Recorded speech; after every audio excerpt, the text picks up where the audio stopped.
If you want to become a well-rounded pickleball player and reach the highest levels of competition, you'll need to brush up on a wide variety of shots.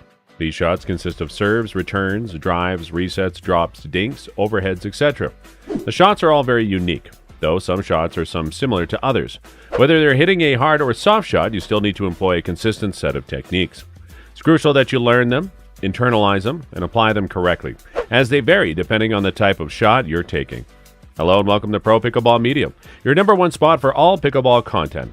Our channel is dedicated to the fastest growing sport in the US, and we cover all fun and exciting things related to pickleball. So if you love pickleball, want to learn more about it, just take a second to subscribe and press the bell icon so you don't miss any of our recent videos. In today's video, we're going to cover 6 of the big core techniques that need to be present on each and every shot that you're hitting. Now let's get right into the video. Step number 1, your body movement before and after the shot. The first and most important part of a successful hit is the motion preceding and following the shot. My focus here is primarily on the split step. The first action you must take to be able to react quickly and accurately to the ball's location. That's basically just a hop off the court, and as soon as your feet hit the ground, you can tell which way the ball is going and sprint in that direction. In different contexts, the split step may need to be more or less pronounced. The likelihood of having to quickly move to the next shot or cover a great distance necessitates a more pronounced split step. Your opponent has more options to send you left, right, back, or forward if you're at the back of the court. When you're at the baseline as opposed to the non-volley zone line, you'll have to make more of a sprint to reach the ball. As a result, if you're in the transition zone, your split steps will be noticeably more pronounced at the baseline and in the middle of the court. Because you're probably engaged in a dink exchange or attacking and counter-attacking, they'll be muted near the non-volley zone line.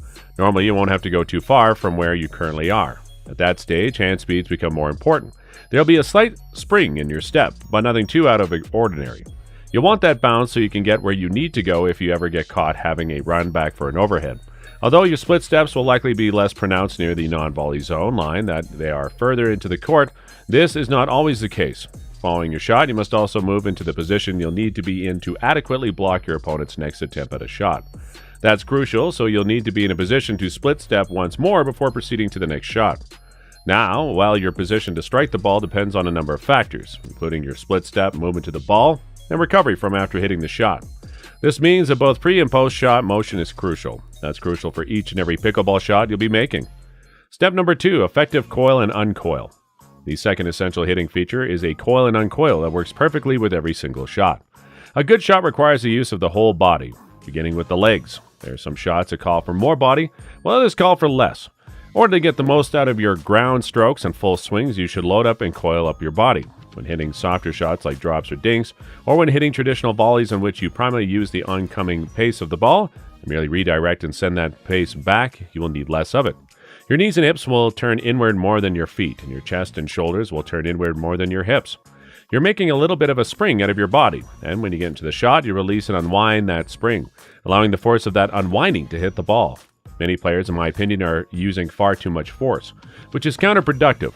You should load up as much as your body as possible and use your kinetic chain to smash that ball. Like I said, it'll be more pronounced in some contexts than others, but it should never be absent. To make that shot, the best players use their entire bodies, which is something you can easily observe. Now, before we proceed ahead, please take a second to like this video and subscribe to our channel. Your little contribution means a lot for us. Step number 3, good use of off-arm. Using your off-arm effectively is the third essential component of hitting. The arm that isn't used to hit the ball is called the off-arm. So if you're right-handed, your off-arm is your on-arm. And likewise, if you're left-handed, your on-arm is your off-arm. The actions of the off-arm will vary between the forehand and backhand sides. As we discussed in the previous section, the forehand is used to turn into the shot and set up your coil. You should only lean on it for support during the swing and then move it out of the way very slightly as your hitting arm swings around to contact the ball. You may look like you're letting it go as you make the shot, but it's actually helping you maintain your upper body stability. On the backhand side, the off arm goes backwards and acts as a counter level to the dominant arm that is swinging forward and through the shot. Depending on how hard you hit the ball, the counter level's effect will be more or less pronounced. If you're using a two-handed backhand for some of all of your strokes, your non-dominant arm will be on the paddle at the same time as your dominant arm, helping to power the stroke forward. The role of the other arm, regardless of whether it's a dominant or non-dominant one, is always important. You shouldn't let it hang flat across your body. Yes, it must be active and operational. Step number 4, appropriate backswing. The fourth essential component of hitting is a good backswing, but a proper backswing, I mean one that is in the right length. I'm referring here to the difference between a one-handed backhand and a forehand, so the problem with the backswing is different for each side. Backswings are typically too big on the forehand side and too short on the backhand side, as far as I can tell. It's all related to rotating the shoulder. To fix your excessive backswing, focus on turning from your shoulders rather than reaching back with your forehand. Your shoulders will rotate as a unit and point laterally as you complete the turn. From there, you can drop into your motion without having to bring your upper body too far back. Therefore, refrain from reversing the direction of your forearm's reach, because it takes a little more effort to coil up and turn your body towards your backhand. I find that backswings are typically shorter. You have to turn more than you think in order to uncoil and use that kinetic chain effectively throughout your backhand shot, with which will allow you to generate more effortless and easy power. If you don't spin around quite enough, you won't be able to engage your entire body in the action. The backswing will happen naturally if you turn more with your backhand. Similarly, you shouldn't be reaching back with your forehand, instead turn it to set it back. Examine them and make changes as necessary. In addition, the minimal amount of backswing is all that's required for dinks, drops, and resets. To use the paddle, simply put it down and push forward rather than bringing it back and swinging into it. Instead of swinging at those softer shots, you should set down and push. So think about your backswings or takebacks in light of the points I've made here and make any necessary adjustments. Step number 5, eye on contact. Fifth and final core hitting component is making direct eye contact with the other person. Keeping your eyes and head down as you hit the ball will help you track it all the way into your paddle, allowing you to make clean contact with the ball right where you want it. Keeping your gaze on the point of contact also prevents you from lifting your head prematurely in order to get a better look at your target, which can cause your upper body to lift and your shot to go higher than intended. Keep your gaze fixed on the ball so you can swing for the fences on every shot, from drives to drops to volleys to dinks. The one and only time this does not apply is during a tense volley exchange. It's tough to keep an eye on the ball all the way until it makes contact every time. Because your eyes don't move fast enough to track it back and forth the long time, you're going to have to do your best to keep them a little bit softer and rely a little bit more on your peripheral vision to really get yourself through that hands battle. Track the ball as best you can in those quick hand battles and try to get a good swing on most of your shots before they contact the ground. Step number 6, contact in front and good spacing.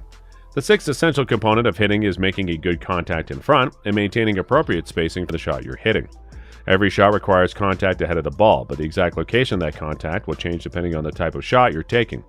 Giving an example, when using a one-handed backhand for a drive, you'll make contact further forward than when using the same hand for a slice. When performing a backhand slice, your contact point will naturally be located further back than when performing a backhand drive. You should switch up your contact points for different shots, but keep in mind that the best place to transfer your body's momentum onto the ball is always in front of you. You can't forward project energy onto something that's behind you. That's not how the system operates. The kinetic efficiency is poor. Resetting and blocking are two more good examples. You should not reach out in front to meet that contact like you would for other shots, but rather bring it closer to your body. Simply put, you'll be more in command and in a better position to slow it down. It's easier to slow down the ball if your arm is already bent when you reach out to catch it than if your arm is completely straight. Therefore, when performing a reset or block, the contact should be slightly closer to the body but still out in front. Drop shots from greater distances require an extended swing that is shorter than a full ground stroke. Depending on the force of the shot and your proximity to the net, the rebound from a block may be minimal to non-existent. It's possible that all you have to do is hold the paddle steady in front of your face at the right angle and let the ball bounce off your paddle and back over the net with no follow-through at all. Due to the increasing prevalence of power in modern pickleball, this occurs frequently and increasingly. If you want to hit with a lot of power, you need to watch your follow-through on ground strokes and other larger shots. Watch out for excessive follow-through on softer shots, which should have a softer follow-through anyway. Look out for extra motion at the end of the stroke that causes a loss of control. You should check in on your forehand and backhand sides as well as your hard driving shots and your softer shots as needed to see what's going on and make the necessary adjustments. There are 7 essentials that must be taken into account and utilized correctly for every type of shot. Evaluate your shooting and think about whether you're using these methods effectively. Once you find the sweet spot for each shot, you'll notice a dramatic improvement in your game's overall control and power. So what do you suggest is the best tip to hit pickleball shots? Tell us in the comments. Also, don't forget to like this video and share it with your fellow picklers.